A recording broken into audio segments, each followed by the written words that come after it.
Good morning, everyone. My name is Poonam Bharti. I'm from India. Currently, I'm working as university librarian in one of the private universities in India, and I'm also a treasurer for SLA Asian chapter. Today, we all are here for the first webinar of the series, The Internet is Full of Fools, Role of Special Libraries in Maintaining Credible Information. The webinar series addresses the significant role of special libraries and librarians in building a truthful society. Information from any domain is now subject to question about its veracity, especially when they are shared online. It is the aim of this webinar to discuss special library initiatives across domains and fields of knowledge that help us identify the truthfulness of information. It will also highlight the important role of libraries in providing strategies in evaluating credible and accurate information. We encourage citizens to view libraries and librarians as partners in providing reliable, scholarly, and scientific content. I would like to invite our president for SLA Asian chapter, Dr. Joseph Yap, to open the welcome address for our guest. Joseph, please. Clarify, I'm not yet a doctor. I would like to welcome all of you to this webinar series. This webinar series was conceived to advance the role of librarians and libraries in situations where transparency and accountability of truthful information are questionable. Our virtual space, which is connected by the internet, becomes an overwhelming online environment for today's information consumer. Thus, the need to have a trustworthy exchange of communication and information in science, technology, and even engineering. This is going to be a 4-part series that focuses on the value of role of librarians in today's information society. We start with today's webinar by looking through the lens of science and technology as our target domain. With the help of our expert, our aim is to discuss and learn science and technology library initiatives that reveal the truthfulness of information, highlight the critical role of science and technology libraries in identifying the integrity of information, and encourage citizens to view libraries and librarians as partners in providing reliable scholarly and scientific content. The succeeding webinars will focus on another domain, thus I invite you to complete all sessions and be fully engaged by posting questions in the comments box. Although specific domains are represented, the discussions, experience, and strategies may expand and can be adopted by all types of libraries. We all ask our expert resource persons to answer your questions on this channel. I wish everyone to always have a critical and unbiased mindset to all sources and types of information, media, and content that we face every day regardless of authority or public opinion. We hope that we captured your attention and you finish all 4 webinars. So let's all start learning. Once again, my name is Joseph Yap. Happy viewing. Thank you so much for your words, Joseph. Now, I would like to welcome our chief guest for today's webinar, Mr. Richard P. Burgos, who is a seasoned communicator. He has done multiple trainings with over 40 years of progressive responsibility in large international, multinational, and national organizations for such areas as corporate communications, public relations, marketing, brand management, corporate governance, and general office management, among others. Some of his stints include working for an international organization based in India and in the world's leading IT companies such as IBM, HP, and Sun Microsystems. Along with being the director of the Science and Technology Information Institute, which is also called DOST, he is an active member of the International Public Relations Association. Director Richard P. Burgos exhibits a keen appreciation of the role of effective communications and collaboration at the processor, individual contributor, team, and leadership levels with a connected, globalized environment. He has worked for several organizations he has major accomplishments like the rewards and recognition along with Envil Awards, Bronze Award, finalists for Government Best Practice Recognition of DAP, Gendlingen Awards. Now, I would also like to tell him about the partnership he has done. He is engaged with over 80 plus partnerships such as IBM, Wacom, Unilever Foundation, 3D, Enchanting Kingdom, and lot more. Now, I would like our chief guest, Mr. Burgos, to take over the stage and start the presentation. Thank you so much, sir. Thank you, Poonam, and thank you, Joseph. And thank you for inviting us to be a resource person in this, I think, very timely exchange of ideas. I'm very pleased to join you from Bikutan in Taguig City in Manila. I'm the director of the Science and Technology Information Institute of the Department of Science and Technology in the Philippines. We are the library arm, the communication arm of the department, and we try as much as possible to convey information which is believable, which is accurate and timely for our users. So I'd like to title my talk as Communicating Trustworthy S&T Information in the Digital World, right? And okay, my next slide will be about how our department ranks compared to all other government agencies in the Philippines, according to one survey that was conducted in the second quarter of this year by Publicos Asia. DOST ranks number 2 in terms of approval rating among all government agencies, and number 3, all right, in terms of the trust rating. So this is our political capital. We carry a very trustworthy brand or department, right? A department which is respected and which is not associated with any corruption in government and any anomalies. People at the department are mostly scientists, technical persons who just do a good job, right? And so we bank on this political capital, all right? We have also been trying very hard to raise the awareness level about science, technology, and innovation in the country. Okay, when I came on board in 2016, we didn't even have a metric for what is the national awareness level about these things. And so in 2017, we commissioned a rider in a national survey, and we established that the national awareness level was 6%, which is really, really deplorable. You know, so we found a way to get more funding the next year, and it moved up to 13%, more than double. All right, and that has been a growing number until the end of last year, where it was at 47%, a 683% growth rate from when I started. It's been a tremendous effort. And part of this effort really is our library. We disseminate reliable science and technology information through our library, through our publications, now, of course, through social media and the mobile apps that we have been developing. We have a very active broadcast arm today, as well as social media presence in various websites, all right? And our library is open every day, Monday to Friday, from 8 to 5 in the afternoon without any noon break, okay? Our library collection includes, of course, our publications, including investigatory projects, which are very, very attractive and very interesting, especially for senior high school students who are into these projects.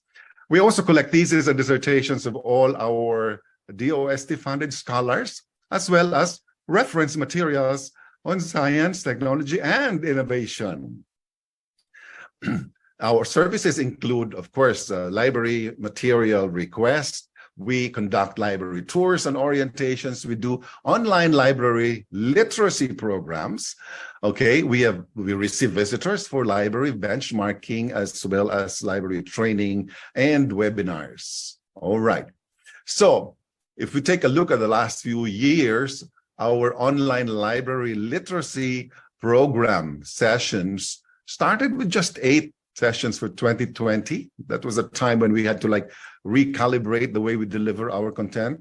And we found online as a very viable way to deliver our service, all right? So if you take a look over the last 3 years, the number has grown, as well as the number of participants, okay? So last year, we trained more than 10,000 people using this platform.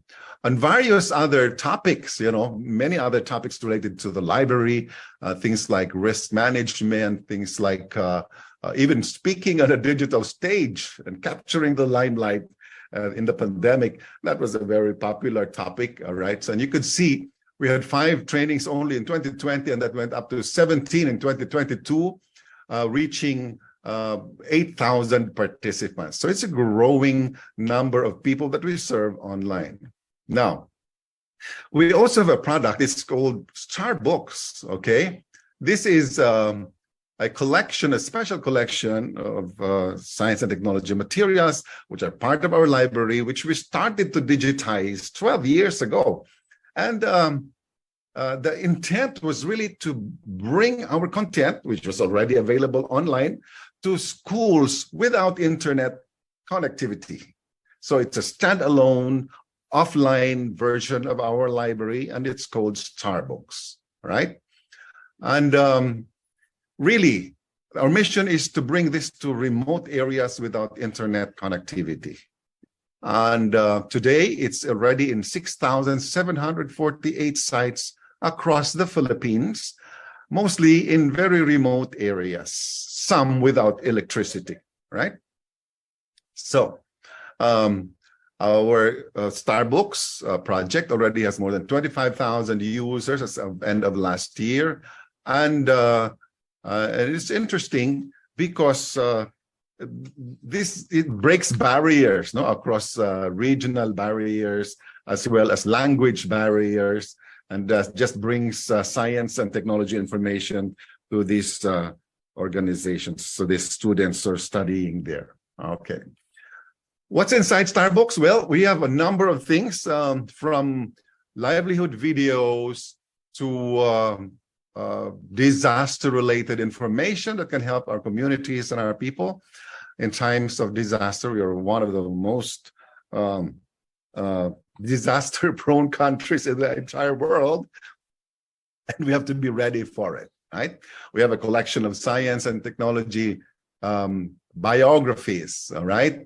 And what's important here is a collection of learning modules from K to 12. And these materials are recognized by our Department of Education. So they have a competency-based instruction program. This is entirely aligned with that program. And this does not contain only science and math subjects, but all other subjects that are taught in our public schools, all right? So there are many other items here, but this is just a picture of how difficult and challenging it is to bring Starbooks to remote areas, because unlike in other more advanced countries, you press a button and a parcel will move from one point to the next point anywhere in your country. But in the Philippines, it takes a lot more than that, And I hope some of you appreciate the effort to reach out to more than 6,000 sites across the country doing these things. All right. Over time, the project has received a number of recognition, including from the American Library Association in 2015 as an innovative international library project. All right. So that was followed by other recognition from our Development Academy of the Philippines as a government best practice. It also received a silver and a gold anvil from the Public Relations Association of the Philippines. And the Presidential Communications Operations Office gave it a special award in 2019. And the Philippine Quill also gave it recognition for excellence in government communications program. What is really the top of the line award is the Presidential Lingkod Bayan Award. This is the highest award by the Civil Service Commission of the Philippines. And we got it last year. Now, on top of all of that, Starbooks has been included in the National Priority Plan of the National Economic and Development Authority of the Philippines. This plan lists down the top projects that the government proposes for the private sector to support, and any donor can enjoy a tax deduction equivalent to the value of their donation. So it's a great window of opportunity to look at the bottom line of our private sector partners and benefit them as well. So, okay, so aside from Starbucks, we also disseminate reliable S&T information through our publications, and that includes the Philippine Journal of Science. This is the country's oldest peer-reviewed journal, 117 years already of publication, all right? And we have other publications like Digest, the DOST Digest, the Spheres, the S&T Post, Balitang Rapidos in the local language, and Philippine S&T Abstracts, all right? I mentioned the Philippine Journal of Science, right? It is a very popular science journal today. And its citation score is 1.1, which makes it a really great platform for publishing scientific papers.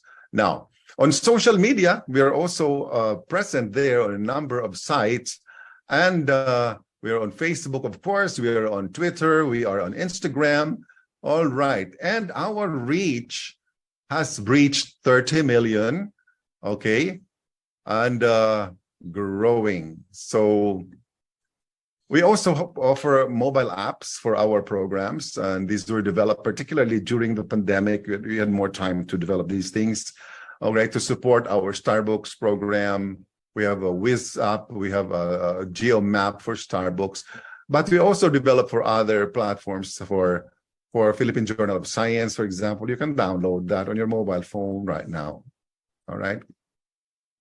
Now, the other big partner in our effort to communicate reliable science and technology information is our broadcast arm. We call this DOST TV, and you can see us live on every Wednesday on our Facebook page, and we have other programs. So DOST TV Expert Talk is an interview series with our experts in the country on various subject areas. Now, the DOST report is a report coming from the Secretary of Science and Technology himself, where he shares information about the latest in the department, okay? Now, we have a show on CNN Philippines. It's called CN Sikat. It's a popular wish type of thing. Somebody wishes something related to science and technology, and that wish seems to be concretized during the 30-minute show. So very interesting on CNN, increasing our number of viewers tremendously. Now, our websites also contribute to reaching to our markets. All right. So we even have an automated query system. We call it InfoServilis, so that people who key in their questions or concerns about DOST, about science and technology in the country, can have a response that's reliable in the shortest amount of time. Now, how do we ensure that we have and that we offer reliable science and technology information? Oh, frontline barrier is licensed librarians, all right?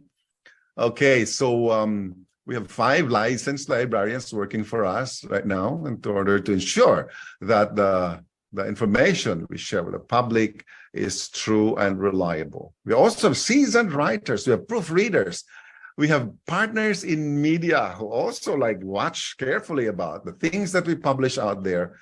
And we have a network of science communicators representing all our 18 or 19 now agencies under the department, and 16 regional offices all across the country. Now, our mandate at the DOST STII are very simple: to establish this data bank and library, particularly dedicated to science and technology, but we're also asked to disseminate this information and undertake some training on science and technology information. Now, early on, we defined our core values, and the number one value that we all agreed will guide our behavior as an institute moving forward is integrity. This is part of our capital for truthfulness and accuracy, all right? And we are very strict here. We draw a very clear line between behavior that does not exemplify integrity and behavior that does. All right. And in fact, some people have been separated from the institute because precisely of not practicing this core value.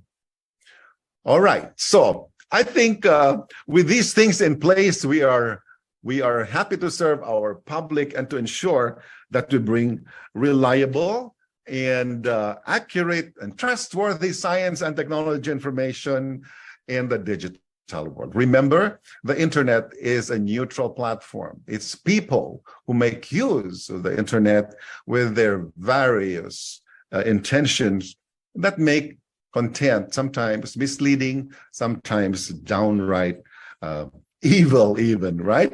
So I hope that has been a mouthful that you learned from, and you gain insights into what we're doing, so that in the area of science and technology information, people can be sure they get the best, the most accurate, the most truthful and reliable information they can ever have. Thank you very much. And God bless us all. Thank you so much, Mr. Burgos, for the absolutely insightful presentation. Indeed, we got to know about a lot of things.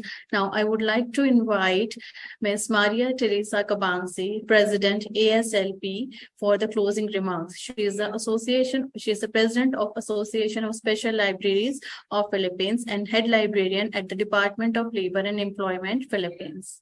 Please, Maria, over to you. Dear friends and colleagues, good afternoon. It's an honor and pleasure to deliver the closing remarks of our event today.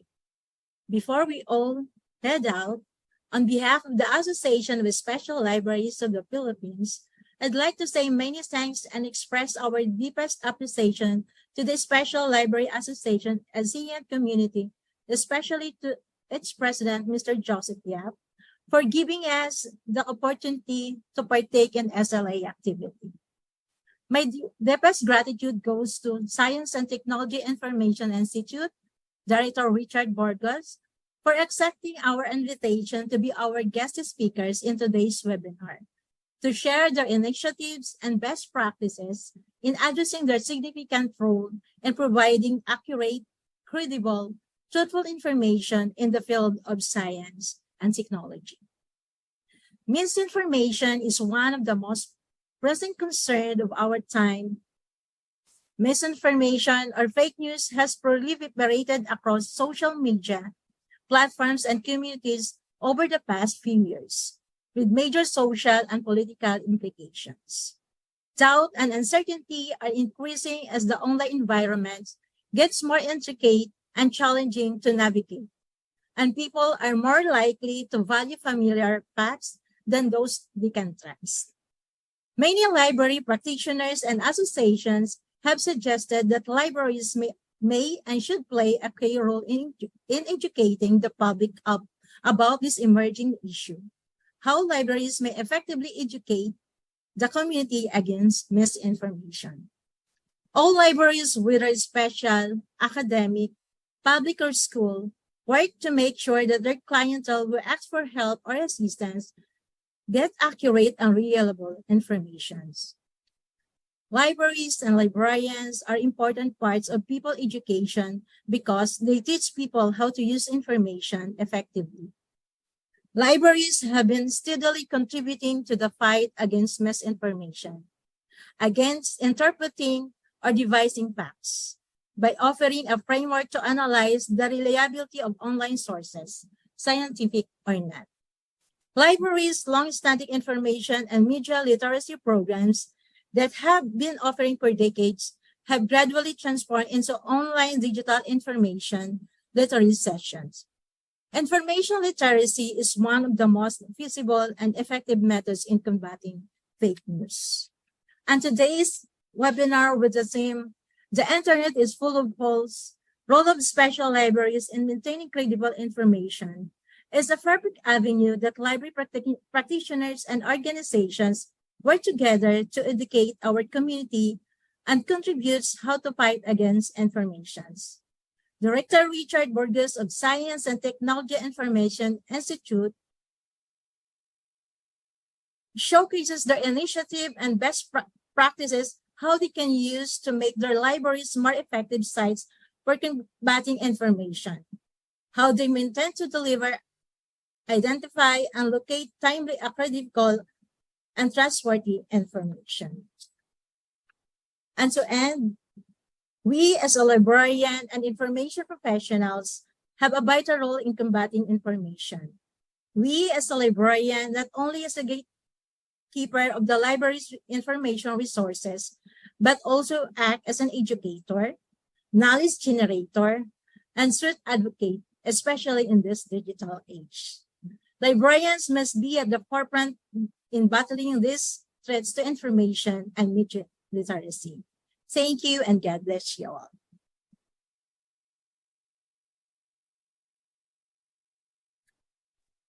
Thank you so much, Ms. Cabance, for your vote of thanks. Indeed, librarians are the only community which can play a key role in finding out the misinformation, disinformation, and actually providing the credible information. Here, I would like to mention to Mr. Burgos that, as you said, this is DOST, right? So in India, in Hindustani language, DOST means a friend. So I would say definitely you are a true friend of both information and its users.